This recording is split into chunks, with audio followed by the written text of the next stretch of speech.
Hello day student, आप सभी का एक बार फिर स्वागत करते हैं अपने इस यूट्यूब चैनल पे। आज के इस वीडियो में क्लास 10th हिंदी के लिए हम लोग 20 मोस्ट वांटेड एमसीक्यू क्वेश्चन करने वाले हैं।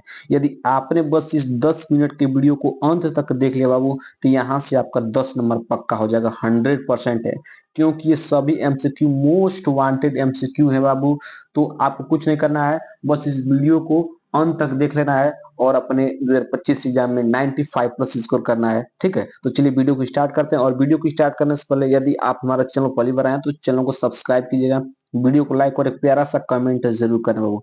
एक एक प्रश्न को लिखने में बहुत ज्यादा टाइम लगा है, तो आपको कुछ नहीं करना है, बस इस मेहनत का दो ही काम करना है, चैनल को सब्सक्राइब कर देना है और लाइक और कमेंट जरूर करना है। ठीक है, चलिए वीडियो को स्टार्ट करते हैं। और ये सभी 20 एमसीक्यू मोस्ट वांटेड एमसीक्यू है और ये 2024 और 2023 के एग्जाम में पूछे गए हैं और बार बार पूछे गए हैं सभी प्रश्न। आप जाकर क्वेश्चन पेपर उठा के देख लीजिएगा 2024 का और 2023 का। ठीक है, तो चलिए सबसे पहला प्रश्न स्क्रीन पर दिखाई दे रहा होगा। पहला प्रश्न क्या है कि शुक्ल युग का नामकरण किस विद्वान के नाम पर किया गया। वेरी वेरी मोस्ट इंपोर्टेंट वाला प्रश्न है बाबू कि शुक्ल युग का जो नामकरण है ये किस विद्वान के नाम पर किया गया। वंशीधर शुक्ल या आचार्य रामचंद्र शुक्ल या बैकुंठ नाथ शुक्ल या रामचरण शुक्ल। ठीक ना, बैकुंठ नाथ शुक्ल या रामचरण शुक्ल, इन चारों विद्वानों में से किस विद्वान के नाम पर शुक्ल युग का नामकरण किया गया। तो इसका राइट आंसर क्या आ जाएगा बाबू, इसका राइट आंसर आपका हो जाएगा ऑप्शन नंबर बी। आचार्य रामचंद्र शुक्ल के नामकरण पर क्या किया गया, मतलब इनके नामकरण पर शुक्ल युग का नाम पड़ा था। वेरी वेरी मोस्ट इंपोर्टेंट प्रश्न है, तो ऑप्शन नंबर बी क्या बिल्कुल करेक्ट है। एक एक प्रश्न का स्क्रीनशॉट ले लीजिएगा और याद कर लीजिएगा और समझ लीजिएगा बाबू। ठीक है, बस याद कर लीजिए और 10 नंबर इस वीडियो से पक्का कर लीजिए, 100% है। ठीक है, अब हम लोग बढ़ते हैं अगले प्रश्न को। अगला प्रश्न क्या, ध्यान समझिएगा। अगला प्रश्न है कि सेवा सदन उपन्यास के लेखक है। वेरी वेरी मोस्ट इंपोर्टेंट प्रश्न है कि सेवा सदन, जो आपका सेवा सदन बाबू, सेवा सदन के उपन्यास के लेखक कौन है।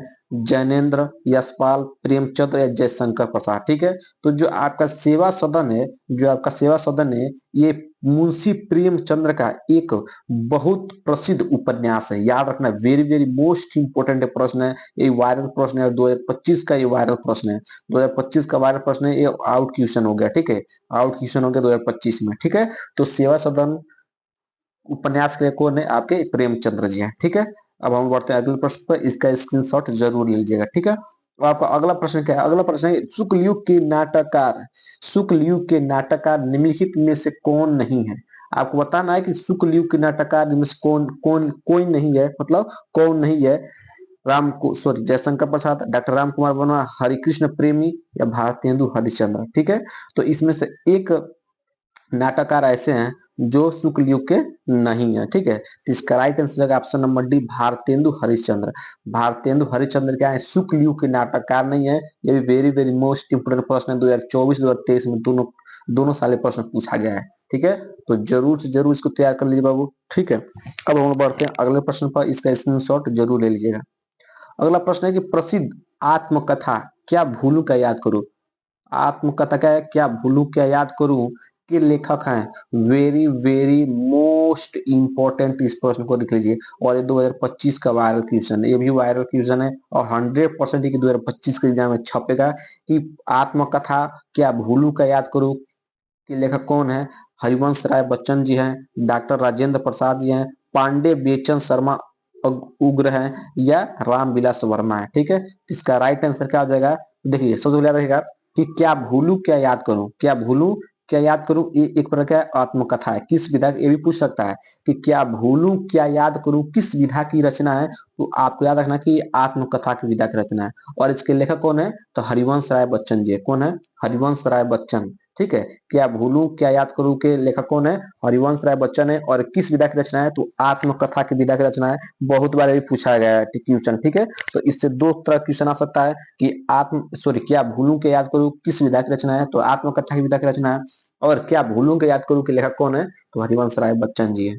ठीक है, आशा करते हैं कि प्रश्न क्लियर हो गया होगा। अब आप इसका स्क्रीनशॉट ले लीजिए। ठीक है, अब हम बढ़ते हैं अगले प्रश्न पर। अगला प्रश्न क्या है, अगला प्रश्न है निम्नलिखित में से कौन प्रसिद्ध यात्रा साहित्यकार है। वेरी वेरी मोस्ट इंपोर्टेंट प्रश्न है, वेरी वेरी मोस्ट इंपोर्टेंट प्रश्न भी है कि निम्नलिखित में से कौन प्रसिद्ध यात्रा साहित्यकार है? जयशंकर प्रसाद, मुंशी प्रेमचंद, राहुल शंकरित्यायन या हजारी प्रसाद द्विवेदी जी। ठीक है, तो आपको बताना है कि तो प्रसिद्ध यात्रा साहित्यकार कौन है, तो इसका राइट आंसर हो जाएगा ऑप्शन नंबर सी, राहुल शंकरित्यायन को हम लोग प्रसिद्ध यात्रा साहित्यकार भी मानते हैं। ठीक है, तो राहुल शंकरित्यायन का इसका राइट आंसर हो जाएगा ऑप्शन नंबर सी, एकदम राइट क्वेश्चन हो जाएगा, राइट आंसर हो जाएगा, और ये वायरल क्वेश्चन 2025 का। ठीक है, अब हम बढ़ते हैं अगले प्रश्न पर। अगला प्रश्न क्या है कि रीति काल के वीर रस के प्रसिद्ध कवि कौन है? रीति काल के वीर रस के प्रसिद्ध कवि कौन है? देव जी हैं, घनानंद जी है, भूषण जी है, बिहारी जी है। ठीक है, तो इसका राइट आंसर आपको दिखाई दे रहा होगा यहाँ पर, इसका राइट आंसर है भूषण जी। ठीक है, मैंने लेडीज का आंसर लिख दिया, भूषण जी क्या है, रीति काल के वीर रस के प्रसिद्ध कवि माने जाते हैं भूषण जी। ठीक है, तो ऑप्शन नंबर सी क्या है, बिल्कुल करेक्ट आंसर हो जाएगा। ठीक है, अगला प्रश्न, ये अगला प्रश्न क्या है कि रामचंद्रिका के रचनाकार हैं, वेरी वेरी मोस्ट इंपोर्टेंट प्रश्न आ गया कि रामचंद्रिका के रचनाकार हैं बिहारी जी, केशव दास जी, भूषण जी या मतीराम जी। ठीक है, तो इस प्रश्न का उत्तर आपको कमेंट बॉक्स में देना है। ठीक है, इस प्रश्न का आंसर करना है, कमेंट बॉक्स में बताना। देख रहे हैं कौन बच्चा इसका आंसर एकदम राइट बता दे रहा है। ठीक है, जो बच्चा सच में इस प्रश्न का उत्तर सही सही बता दिया तो सच में वो बहुत ज्यादा मेहनत किया है और उसका 95 प्लस आंसर कोई नहीं हो सकता है। ठीक है, तो इस आंसर का, इस प्रश्न का आंसर कमेंट बॉक्स में जरूर बताना है। ठीक है, सातवां का ए या सातवां का बी या सातवां का सी या सातवां का डी, इस तरह से आपको बता देना है। ठीक है, अब हम बढ़ते हैं अगले प्रश्न पर। अगला प्रश्न है प्रिय प्रवास किसकी रचना है? वेरी वेरी मोस्ट इंपोर्टेंट प्रश्न है, वेरी वेरी मोस्ट प्रश्न है, और 2025 का वायरल क्वेश्चन है।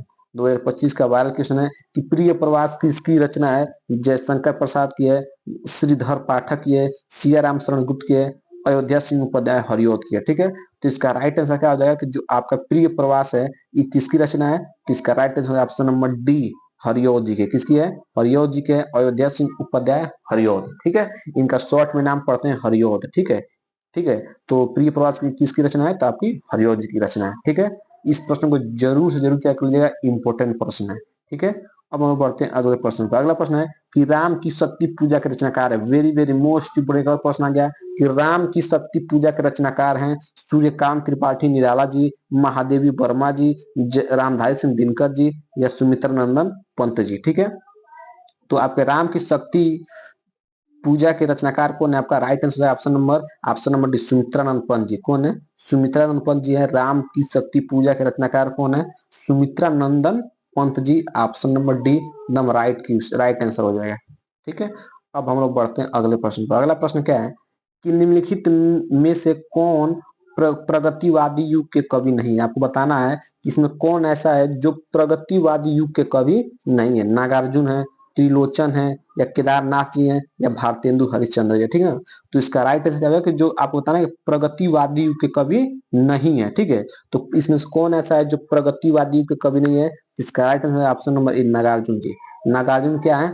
प्रगतिवादी युग के कवि नहीं है, तो इसका right answer option number A बिल्कुल करेक्ट आंसर हो जाएगा। ठीक है, अगला प्रश्न बढ़ते हैं। अगला प्रश्न है कि हास्य रस का स्थायी भाव क्या है?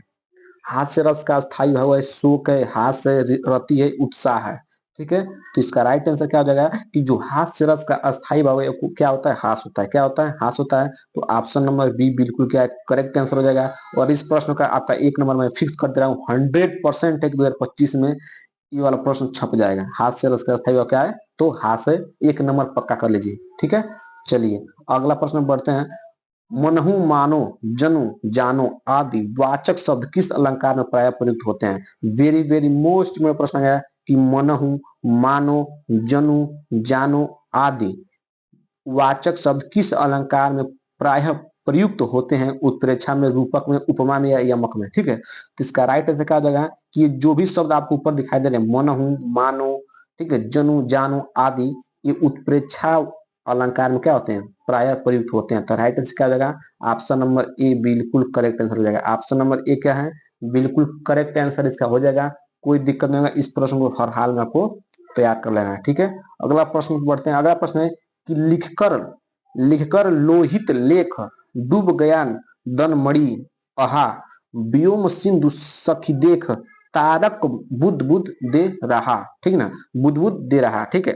तो उपयुक्त पंक्तियों में प्रयुक्त छंद है, आपको छंद बताना है, रोला छंद, दोहा छंद, वैरव छंद या सोरठा छंद, ठीक है। तो इसका राइट आंसर क्या जाएगा, उपयुक्त पंक्ति में कौन सा छंद है, तो सोरठा छंद है। कौन छंद है, सोरठा छंद है। तो ऑप्शन नंबर डी क्या आ जाएगा, बिल्कुल करेक्ट आंसर हो जाएगा सोरठा छंद। ऑप्शन नंबर डी क्या आ जाएगा, बिल्कुल करेक्ट आंसर हो जाएगा, ठीक है। अगला प्रश्न है कि उप उपसर्ग से बना शब्द नहीं है, आपको बताना है कि उप उपसर्ग से बना शब्द नहीं है। उपदेश, ऊपर, उपनाम या उपवन, ठीक है। तो आप देख रहे हैं कि उपसर्ग क्या होता है, उपसर्ग वही होते हैं जो शब्द के पहले जुड़ते हैं, मतलब शब्द के क्या होता है, पहले जुड़ते हैं। तो उप, देखिए उप से उपदेश बना है, आगे उप जुड़ा है, ये भी राइट आंसर है। उपनाम में भी आगे उप जुड़ा है, ये भी उपसर्ग है उप का। उपवन में भी आगे उप जुड़ा है, ठीक है, तो ये भी राइट, ये भी सही हो जाएगा, ठीक है। लेकिन आप बोला कि नहीं है, ठीक है, तो इसमें देखिए कौन नहीं है, देखिए इसमें ऊपर में, देखिए ऊपर में आपका उपसर्ग का उपयोग नहीं हुआ है, तो इसका राइट आंसर हो जाएगा ऑप्शन नंबर बी, बिल्कुल करेक्ट आंसर हो जाएगा। यहाँ पर नहीं है बोला, ध्यान से सुनिएगा, नहीं है, तो ऑप्शन नंबर बी क्या आ जाएगा, बिल्कुल करेक्ट आंसर हो जाएगा, ठीक है।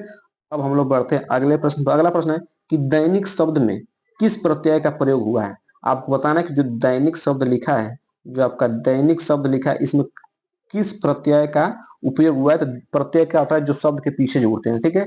इक का, दिन का या निक का, इनमें से सभी, ठीक है। तो इसका राइट आंसर क्या हो जाएगा कि दैनिक शब्द में किस उपसर्ग का उपयोग हुआ है, तो आपका राइट आंसर होगा ऑप्शन नंबर फर्स्ट, इक।